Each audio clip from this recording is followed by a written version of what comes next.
नमस्ते, मैं हूं रविंद्र गौतम और आप देख रहे हैं संजीवनी टीवी। दोस्तों, एक सवाल से शुरू करते हैं। गूगल, अमेजॉन, माइक्रोसॉफ्ट और मेटा, ये वो कंपनियां हैं जिनके पास दुनिया का सबसे ज्यादा कैश है। इतना कैश है कि इनकी बैलेंस शीट देखकर बड़े बड़े बैंक भी शर्मा जाएं। तो फिर सवाल ये है कि ये कंपनियां अचानक इतना कर्ज क्यों ले रही हैं? जिस कंपनी के पास पैसों की कोई कमी नहीं, वो बाजार से उधार क्यों मांग रही है? और सबसे बड़ी बात है दोस्तों कि ब्लूमबर्ग जैसा दुनिया का सबसे भरोसेमंद फाइनेंशियल न्यूज प्लेटफॉर्म कह रहा है कि इन कंपनीज का कर्ज अब बड़े बड़े वॉल स्ट्रीट बैंकों से भी ज्यादा असर डाल रहा है पूरे बॉन्ड मार्केट के ऊपर। मतलब जिस जोखिम को हम बैंकों से जोड़कर देखते हैं, वो जोखिम अब टेक कंपनीज की तरफ शिफ्ट हो रहा है। अगर आप सोच रहे हैं कि ये सिर्फ अमेरिका की कहानी है, भारत का इससे क्या लेना देना है, तो थोड़ा सा रुकिए, क्योंकि इस कहानी के तार भारतीय शेयर बाजार, रुपये और आपके निवेश तक भी पहुंचते हैं। आज हम यही समझेंगे पूरी गहराई से, लेकिन एकदम आसान सी भाषा में। तो पहले समझते हैं कि ये पैसा जा कहां रहा है। और ये चारों कंपनियां जिन्हें दुनिया हाइपर स्केलर कहती हैं, यानी वो कंपनियां जो इंटरनेट और कंप्यूटिंग को इतने बड़े पैमाने पर चलाती हैं कि उनका साइज पूरे देश के इंफ्रास्ट्रक्चर जैसा हो गया है, ये सब मिलकर एक चीज में पैसा झोंक रही हैं, डेटा सेंटर।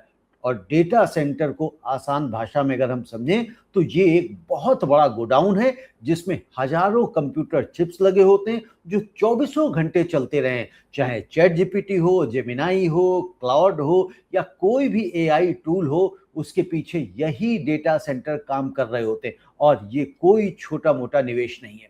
अल्फाबेट यानी गूगल की पेरेंट कंपनी ने अभी बताया है कि इस साल वो लगभग 205 अरब डॉलर सिर्फ इसी निर्माण पर खर्च करने के लिए लेने वाली है। जरा सोचिए, 205 अरब डॉलर यानी कि भारत के कई राज्यों के सालाना बजट से भी ज्यादा।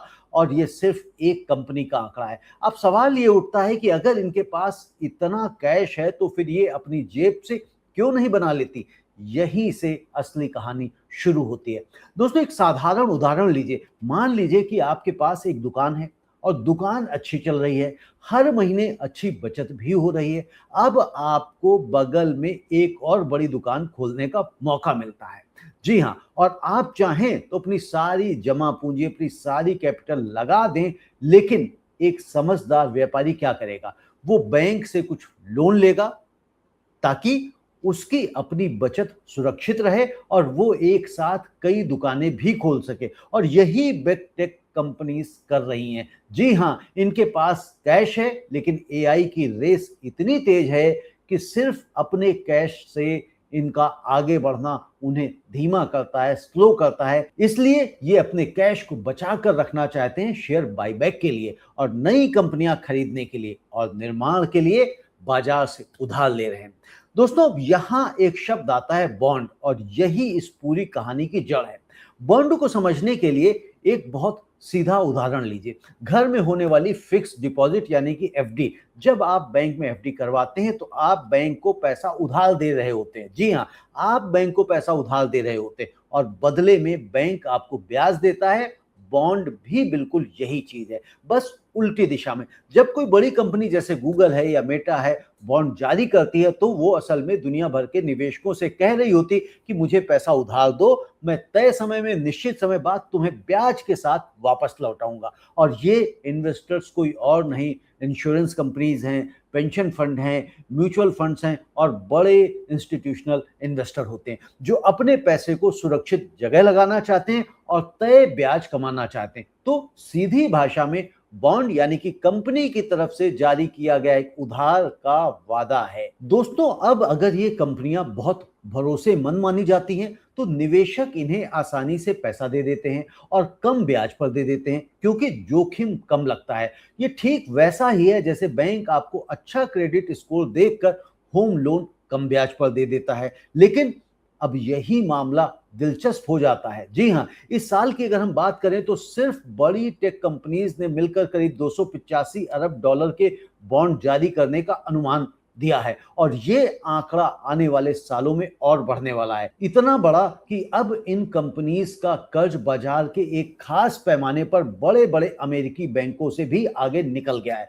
दोस्तों, अब सवाल यह है कि इतना बड़ा कर्ज खतरनाक क्यों बन सकता है जबकि ये कंपनियां दिवालिया होने से कोसों दूर हैं? तो जवाब है कंसंट्रेशन, यानी एकाग्रता। इसे एक घर के उदाहरण से आप समझिए। मान लीजिए कि आपकी पूरी हाउसिंग सोसाइटी में सिर्फ एक ही परिवार बहुत बड़ा लोन लेकर एक बहुत महंगा प्रोजेक्ट शुरू करता है। शुरुआत में सब खुश हैं क्योंकि उस परिवार की साख अच्छी है, लेकिन धीरे धीरे उसी एक परिवार का लोन इतना बड़ा हो जाता है कि पूरी सोसाइटी की माली हालत उसी एक परिवार पर निर्भर हो जाती है। अगर उस परिवार का प्रोजेक्ट थोड़ा भी लड़खड़ाया तो पूरी सोसाइटी का भरोसा हिल जाता है, भले ही बाकी परिवार बिल्कुल ठीक हो।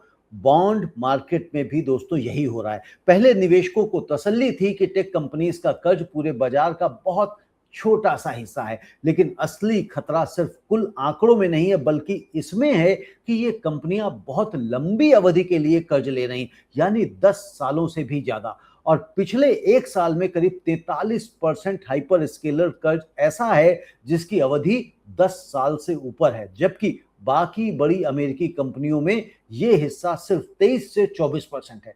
लंबी अवधि का कर्ज यानी ज्यादा अनसर्टेनिटी, जैसे 30 साल का होम लोन 5 साल के कार लोन से ज्यादा जोखिम भरा माना जाता है, क्योंकि इतने लंबे समय में बहुत कुछ बदल सकता है। और यही वजह है कि क्रिसेंट कैपिटल के एक बड़े अधिकारी ने साफ कहा है कि असली खतरा कंपनियों की साख नहीं है बल्कि इतना पैसा एक ही सेक्टर में जमा हो जाना है। जी हाँ, अगर निवेशकों को कभी लगा कि एआई में लगाया गया इतना पैसा उतना रिटर्न नहीं देगा जितनी उम्मीद थी, तो इसका झटका सिर्फ टेक कंपनीज तक सीमित नहीं रहेगा बल्कि पूरे बॉन्ड बाजार में फैल जाएगा। दोस्तों, अब समझते हैं कि ये असर कैसे आगे बढ़ता है।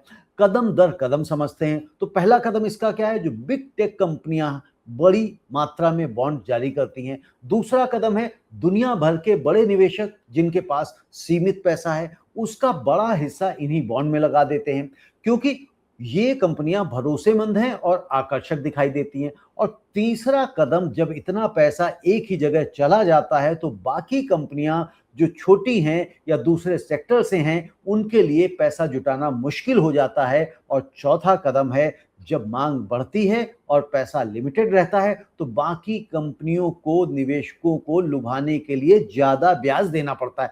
ठीक वैसे ही जैसे अगर आपके शहर में अचानक बहुत सारे लोग होम लोन के लिए बैंक पहुंच जाएं तो बैंक ब्याज दर बढ़ा देता है, क्योंकि पैसा तो लिमिटेड है, उतना ही है, और मांग ज्यादा है, यानी कि डिमांड एंड सप्लाई का गेम।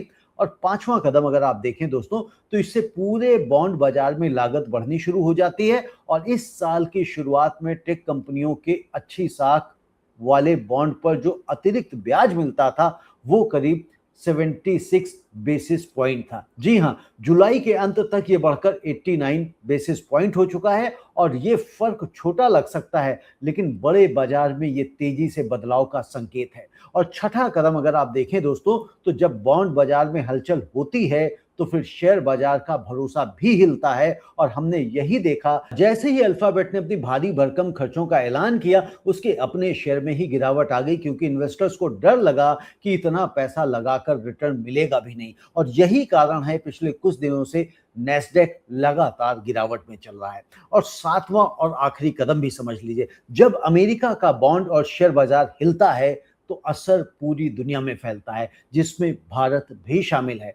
अब दोस्तों, यहां पर ब्लूमबर्ग जो बात कह रहा है उसको समझिए, और वो सबसे ज्यादा ध्यान देने लायक है। पहले बाजार का जोखिम ज्यादातर बैंकों से जुड़ा हुआ माना जाता था, क्योंकि 2008 के आर्थिक संकट में यही हुआ था। लेकिन अब एक नया पैमाना सामने आया है जिसे निवेशक ड्यूरेशन टाइम स्प्रेड कहते हैं, यानी कर्ज की अवधि और उसके जोखिम को मिलाकर देखा गया असर।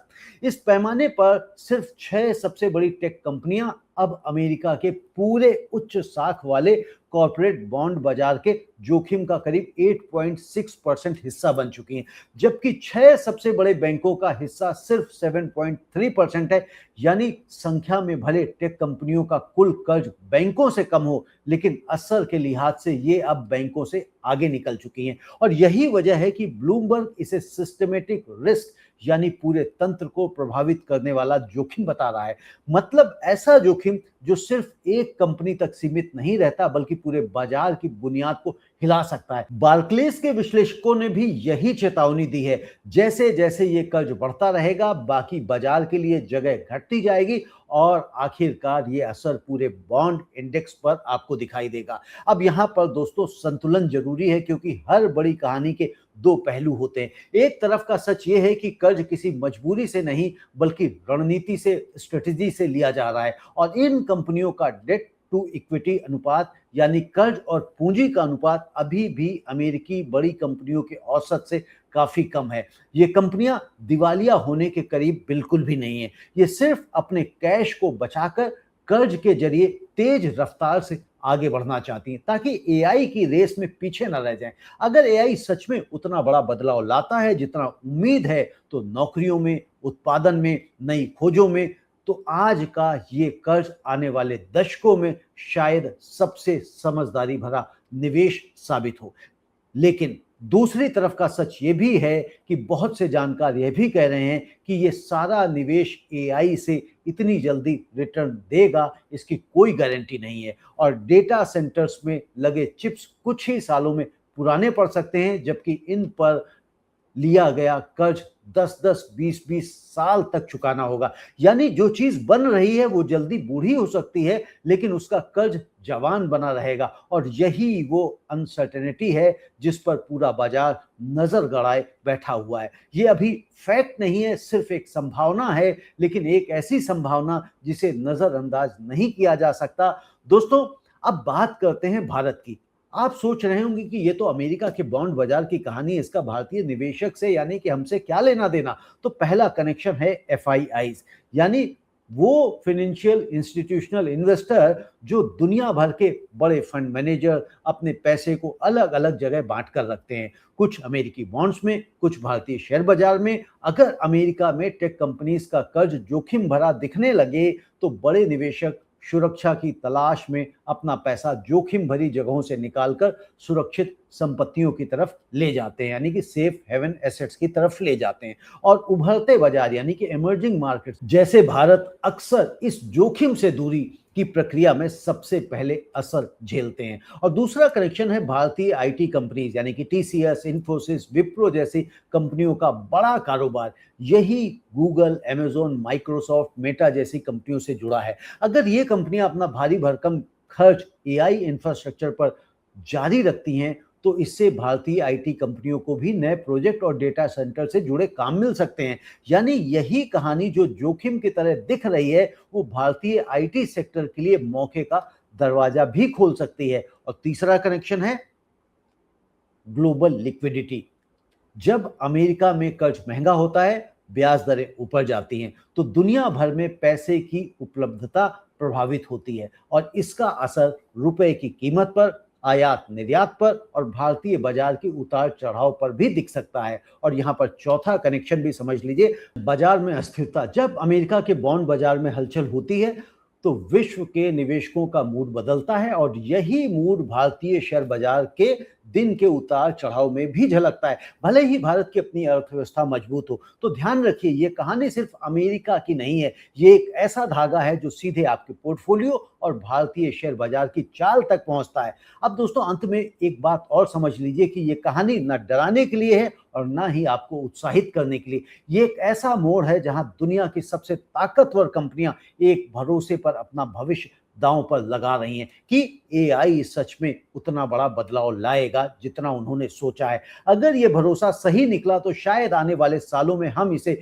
इतिहास का सबसे बड़ा तकनीकी निवेश कहेंगे। और अगर ये भरोसा थोड़ा भी डगमगाया तो इसका असर सिर्फ वॉल स्ट्रीट तक सीमित नहीं रहेगा।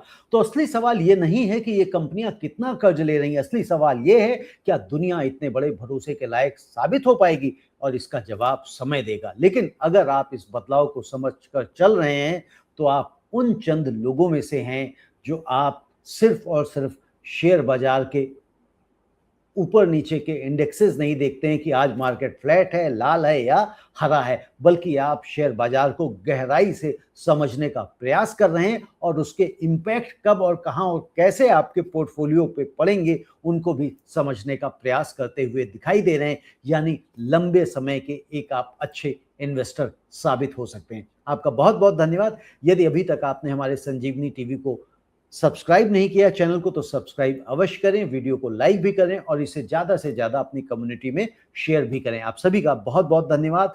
खुश रहिए, प्रसन्न रहिए और इसी तरह से निवेश भी करते रहिए और अपने पैसे को सुरक्षित रखिए। यही हमारी आपसे चाहत है। बहुत बहुत धन्यवाद।